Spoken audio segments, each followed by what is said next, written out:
નમસ્કાર, આપ જોઈ રહ્યા છો નેશન પ્લસ ન્યૂઝ. હું છું આપની સાથે હેતલ ભગત.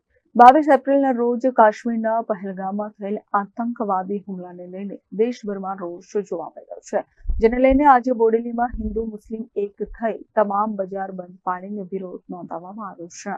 22 એપ્રિલના રોજ કાશ્મીરના પહેલગામ ખાતે પાકિસ્તાન પ્રેરિત આતંકવાદીઓ હુમલો કરીને 27 નિર્દોષ પ્રવાસીઓની હત્યા કરી હતી, જેને લઈને દેશભરમાં ભારે રોષ જોવા મળી રહ્યો છે, જેનો સખત વિરોધ કરવામાં આવી રહ્યો છે. ત્યારે આજરોજ છોટાઉદેપુર જિલ્લાના બોડેલી ખાતે પહેલગામ હુમલાના વિરોધમાં બજાર બંધ રાખીને સખત વિરોધ નોંધાવવામાં આવી રહ્યો છે. કાશ્મીરની અંદર પહેલગામની અંદર જે આતંકવાદીઓ દ્વારા કાયરાના કૃત્ય કરવામાં આવ્યું છે અને આમ નાગરિકો પર જે ગોળીઓ ચલાવવામાં આવી છે અને માસૂમ એવા 28 લોકોના જીવ ગયા છે અને કેટલાક લોકો ઘાયલ છે. આવા સમયની અંદર અમે બોડેલીના મુસ્લિમ સમાજના લોકો તથા ભારત દેશના મુસ્લિમ સમાજના લોકો સરકાર સાથે અને માસૂમ સિવિલિયન્સ જેમનો જીવ ગયો છે એમના પરિવારજનોની સાથે ખડે પગે ઊભા છે. અને આવા સમયની અંદર સરકાર જે પણ નિર્ણય લેશે એ નિર્ણયની સાથે ખભોથી ખભો મિલાવીને અમે એની સાથે ઊભા છે. અને સરકાર કઠોરમાં કઠોર પગલાં પાકિસ્તાનીઓ સામે લે, આતંકવાદને નાબૂદ કરવા માટે કઠોર પગલાં લે એવી આશાઓ પણ વ્યક્ત કરીએ છીએ. અને આજે બોડેલીની અંદર સજ્જડ બંધ રાખીને તમામ આ માસૂમ જે મૃતકના પરિવારજનો છે એમની સાથે ઊભા છે. પહેલગામ હુમલામાં આતંકવાદીઓ દ્વારા 27 નિર્દોષ નાગરિકોની હત્યા કરી નાખતા દેશભરમાં આક્રોશ જોવા મળી રહ્યો છે અને આ આતંકવાદીઓને ધરમૂળથી ખતમ કરવા માટે લોકો માંગ કરી રહ્યા છે. ગત 22 એપ્રિલના રોજ કાશ્મીરના પહેલગામ ખાતે આતંકવાદી હુમલામાં 28 જેટલા ભારતીય નાગરિકોએ, જે નિર્દોષ નાગરિકો જેમને પોતાનો જીવ ગુમાવ્યો છે,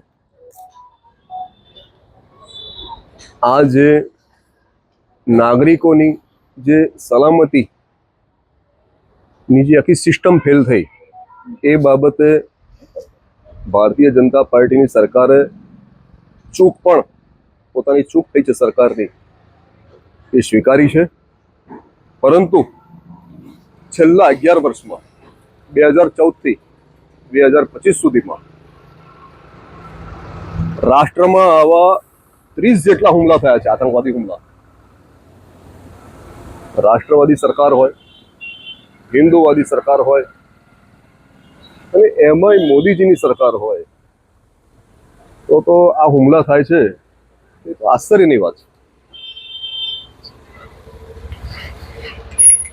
ભૂતકાળમાં જે કંઈ હુમલા થયા એમાં એક સ્પેસિફિક વાત કરું તો 2019માં 14 ફેબ્રુઆરીએ કાશ્મીરના પુલવામામાં જે હુમલો થયો, જેમાં આપણી આર્મીના 41 સોલ્જરોએ જીવ ગુમાવ્યો, શહીદો થયા એ લોકો. જો એ ઘટનાની તલસ્પર્શી તપાસ થઈ હોત અને દોષિતોને સજા થઈ હોત તો હું એવું માનું છું કે આ પહેલગામનો હુમલો ના થયો હોત. ઠીક છે, સરકાર હજી પણ અંધારામાં છે. મારું અંગત રીતે માનવું છે, સરકાર એવું માને છે કે 370ની કલમ કાશ્મીરમાંથી રદ કરવામાં આવતા ત્યાં સ્થિતિ સ્થાળે પડી ગઈ છે, સ્થિતિ સામાન્ય થઈ ગઈ છે. તો આ ઉદાહરણ છે આતંકવાદી જે ઘટના થઈ આ 22 એપ્રિલે. એટલે હું એક નાગરિક તરીકે સરકારને એવી અપીલ કરું છું, સરકાર હજી જાગૃત થાય, સરકાર બ્રહ્મા ના રહે, સાથે સાથે પ્રજા પણ જાગૃત થાય. આ કાશ્મીર પર કે પહેલગામનો એક હુમલો નથી, આ રાષ્ટ્રના સાર્વભૌમત્વ પર હુમલો છે. આ રાષ્ટ્રની એકતા અને અખંડિતતા પર આ હુમલો છે. એટલે મારું એક જાગૃત નાગરિક તરીકે એક નિવેદન એવું છે કે જ્યારે સરકાર તરફથી એવું કહેવામાં આવે છે સબ સલામત, ત્યારે જ આ હુમલા થાય છે. અને આશ્ચર્યની વાત એવી પણ છે, જે આજે દરેક નાગરિકોના મનમાં એક આ સવાલ ઉદ્ભવે છે કે જ્યારે ચૂંટણીઓનું વાતાવરણ ઊભું થાય છે ત્યારે જ આ હુમલા થાય છે. બિહારની ચૂંટણી આવી રહી છે, બંગાળની ચૂંટણી આવશે, ભૂતકાળમાં લોકસભાની ચૂંટણી પહેલા પણ હુમલા થયા. આવા કહેવાનો મતલબ મારો એવો છે કે જ્યારે મોદીજીની સરકાર હોય, રાષ્ટ્રવાદી સરકાર હોય, હિન્દુવાદી સરકાર હોય, તો જવાબદારી એમની થાય છે પ્રત્યેક નાગરિકની સલામતીની. પહેલગામનો હુમલો અતિ નિંદનીય છે અને એના અનુસંધાનમાં આજે છોટાઉદેપુર જિલ્લાના બોડેલી ખાતે હિન્દુ અને મુસ્લિમ સમાજે પોતાની એકતા પ્રસ્થાપિત કરવા જે બંધ પાડ્યો છે એ સરાહનીય છે.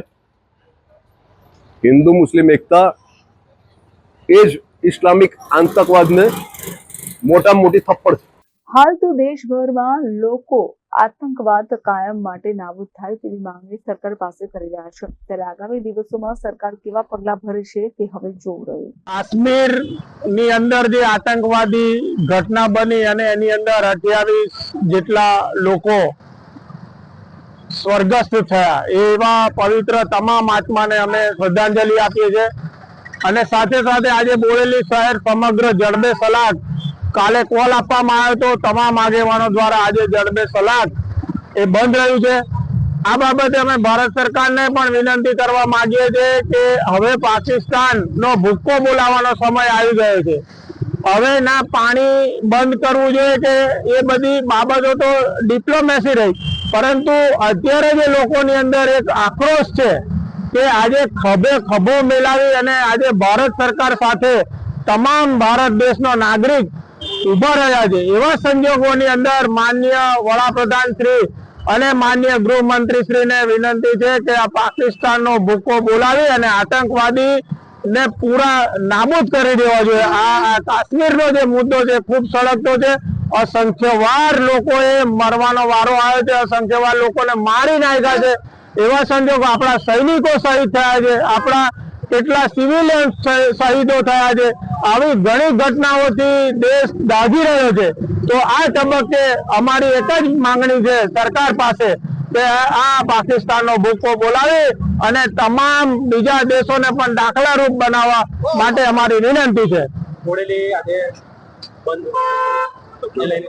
બોડેલી સજ્જડ બનશે. તમામ નાગરિકોનો જે સહકાર છે બોડેલી શહેરને, એ દરેક આવા કાર્યક્રમોની અંદર ખભે ખભો મિલાવી અને સરકાર સાથે ઉભા રહ્યા છે, દેશના નાગરિકો સાથે ઉભા રહ્યા છે, વડાપ્રધાન શ્રી સાથે ઉભા રહે અને એમનો જુસ્સામાં વધારો થાય અને એમને તાકાત મળે એવી આજે આ બોડેલી દાખલારૂપ બંધ રહ્યું છે. એ બદલ તમામ વેપારીશ્રીઓ અને તમામ નાના મોટા ગલ્લા લારીના આગેવાનોને આ તબક્કે દરેક સમાજના વ્યક્તિઓનો પણ આભાર. Rehan Patel, nation plus news, Chhota Udepur. સમાચારોના સતત અપડેટ મેળવવા માટે અમારી નેશન પ્લસ ન્યૂઝની યુટ્યુબ ચેનલને સબસ્ક્રાઇબ કરો, બેલ આઇકન દબાવો અને જોડાયેલા રહો ફેસબુક, ઇન્સ્ટાગ્રામ અને ટ્વિટર પર.